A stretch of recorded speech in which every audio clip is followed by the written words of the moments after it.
Noches a nuestros compañeros y al profesor. Nosotros somos el grupo conformado por Karen Jimena Gordillo Peñuela, Juan Manuel Manrique Cardona, María Alejandro Prieto Guzmán, Sanders Rojas. Y les venimos a explicar los efectos de la política macroeconómica. Bueno, necesitamos saber, y los temas que vamos a tocar a lo largo de esta presentación son la definición del concepto general de las políticas macroeconómicas, la política monetaria en Colombia, la política contractiva y la demanda agregada. Bueno, empezamos con la presentación con las políticas macroeconómicas. Las políticas macroeconómicas, su real definición es un conjunto de medidas de la autoridad monetaria, en este caso el Banco de la República. Además, es la encargada de todos los estudios económicos que se implementen en un país o una región, tales como el crecimiento económico, la inflación y la tasa de desempleo. Bueno, esta política se concentra en el manejo de la cantidad del dinero y de las condiciones financieras, como por ejemplo las referentes a las tasas de interés, los volúmenes de crédito, las tasas de redescuento de cajas y otras.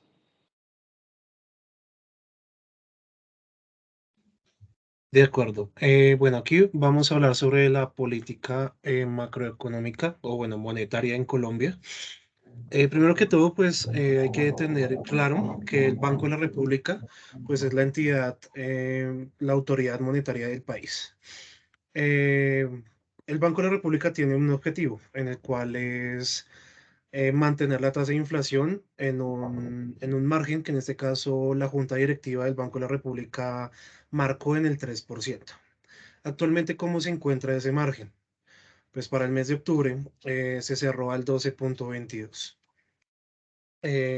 Bueno, ¿cómo se implementa la política monetaria en Colombia? Hay diferentes herramientas. Una de ellas es brindándole liquidez a los bancos. ¿Qué significa brindarle liquidez a los bancos? Ante las entidades privadas, en este caso bancos privados y el Banco de la República, se celebran contratos o, bueno, préstamos de créditos, pueden ser un día, semanas, en las que a través de títulos valores que sostienen la deuda, el Banco de la República le inyecta liquidez al banco. ¿Esto para qué se hace? Esto se hace para que el IBR, que es el indicador bancario de referencia, se encuentre en el margen de las tasas de interés que actualmente pues, implementa el Banco de la República. El indicador, el IBR, pues, ¿qué significa o qué es? Es el indicador bancario de referencia. ¿Esto qué significa? Es la tasa en la que el banco está dispuesto a, en este caso, captar el dinero o captar recursos. ¿A qué nos referimos con captar? Si de pronto son consumidores financieros, de pronto si conocen los CDTs, pueden ver que actualmente las tasas que están ofreciendo los bancos para los CDTs son tasas elevadas. Aproximadamente ya para 12 meses la tasa que están ofreciendo por ahorrar su dinero por ese medio, están ofreciendo hasta el 14%. Eh, Esa es una de las herramientas que tiene el Banco de la República para implementar políticas monetarias en Colombia. ¿Qué otras políticas tiene el Banco de la República? La que usualmente conocemos todos, que es subir la tasa de interés. Actualmente se encuentra en el 11%. ¿Qué significa que el Banco de la República suba la tasa de interés? Y es que el crédito lo hace mucho más costoso. Lo que se busca con esto es evitar que la gente se endeude o que busque crédito o que busque préstamos. ¿Esto qué va a beneficiar con el paso del tiempo? Disminuir el consumo entre los ciudadanos e incentiva a la inversión.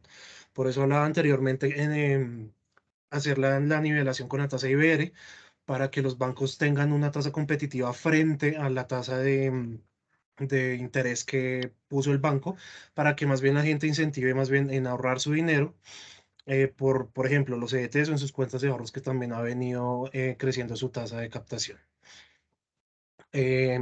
Bueno, realmente esto tiene contextos externos.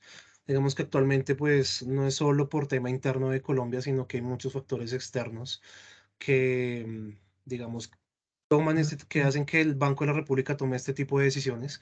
Y una es, por ejemplo, las presiones de ofertas acentuadas por la guerra de Ucrania y el suministro de gas por parte de Rusia a Europa. ¿Qué hizo Rusia? En pocas palabras, cerró el grifo de gas a Europa. Eso significa que el costo de vida en Europa sea mucho más alta. Todavía hay continuas restricciones por tema del COVID. El COVID no se ha ido. En China todavía existe mucha restricción por ese tema. La inflación en países tan importantes o en continentes tan importantes como Europa o Estados Unidos se encuentran también altos. Estamos hablando de Europa, de Estados Unidos del 8,2 y de Europa del 10,7. En respuesta a esto, ¿qué hacen los bancos de los países desarrollados? El Fed, que es el Banco de Estados Unidos, la Reserva Federal y los demás bancos de países desarrollados, lo que hacen es aumentar las tasas de interés. Esto pues trae consecuencias, que es la que hemos venido como evidenciando como ciudadanos.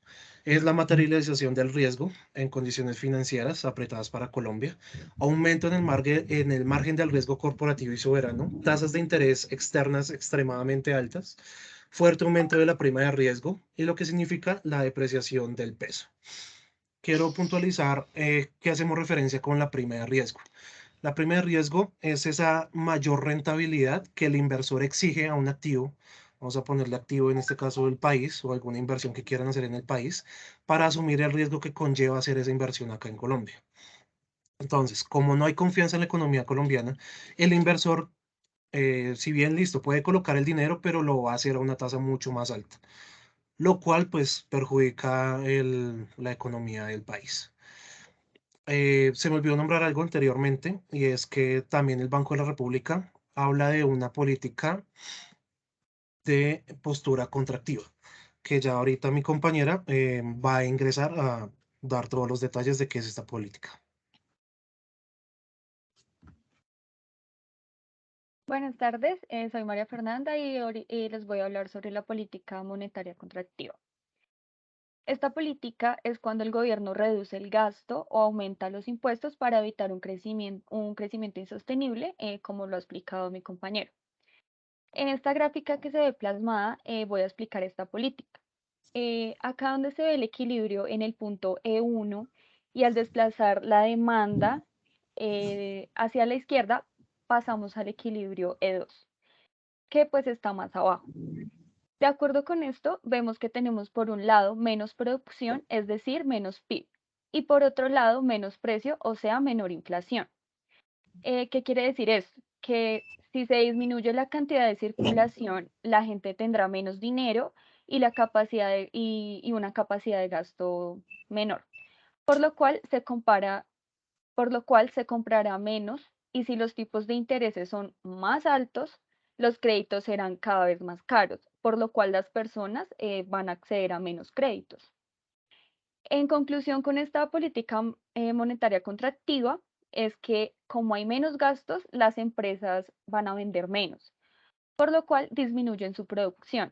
Y como se dan cuenta que no bajan estos precios, también se tienen que disminuir los precios de las empresas. Eh, esta política contractiva se lleva en grandes expansiones. Cuando la economía está creciendo mucho, es decir, que los precios aumentan demasiado y acaban perjudicando a los ciudadanos, es cuando se busca que los precios o sea, no suban así exageradamente, entonces esto hace que el PIB baje. Pero, ¿qué pasa? Hay un riesgo con los empleos, pues digamos, de los colombianos, que si el PIB baja, pues los empleos también van a bajar, por lo cual la economía se regularía un poco más, pero habría este riesgo de los empleos. Bueno, ahora mi compañera les va a hablar sobre la demanda agregada. Buenas tardes. La demanda agregada es la cantidad total de bienes y servicios adquiridos durante un periodo determinado de tiempo, teniendo en cuenta el precio. En este caso, tenemos la siguiente fórmula con la cual vamos a hallar la demanda agregada, que es de A demanda externa neta, lo que se traduce a consumo más ingresos, más gastos, más exportaciones, menos importaciones. ¿A qué hace referencia el consumo? A los gastos en bienes y servicios de las familias. La inversión directamente son los gastos en cuanto a equipos que requieren las empresas y también en la parte de viviendas por parte de las personas. El gasto público se relaciona directamente a sectores públicos en cuanto al gasto de infraestructuras, construcción de puentes y demás. Las exportaciones son directamente pues los artículos que enviamos directamente de nuestro país a otros países y las importaciones pues lo que ellos nos envían directamente a nosotros. ¿Qué es lo que se busca con la demanda agregada en sí? Que las exportaciones sean mayores que las importaciones. Y este resultado positivo es lo que se restaría a los gastos para obtener el resultado de la demanda agregada. De acuerdo pues al trabajo, concluimos que es muy importante tener en cuenta las políticas macroeconómicas de acuerdo a los cambios que tiene la economía y consideramos que esto ayuda a las empresas a identificar los principales riesgos en cuanto a oferta y demanda con el fin de trazarse objetivos y metas y favorecer directamente a la entidad y también directamente a sus empleados. Muchas gracias.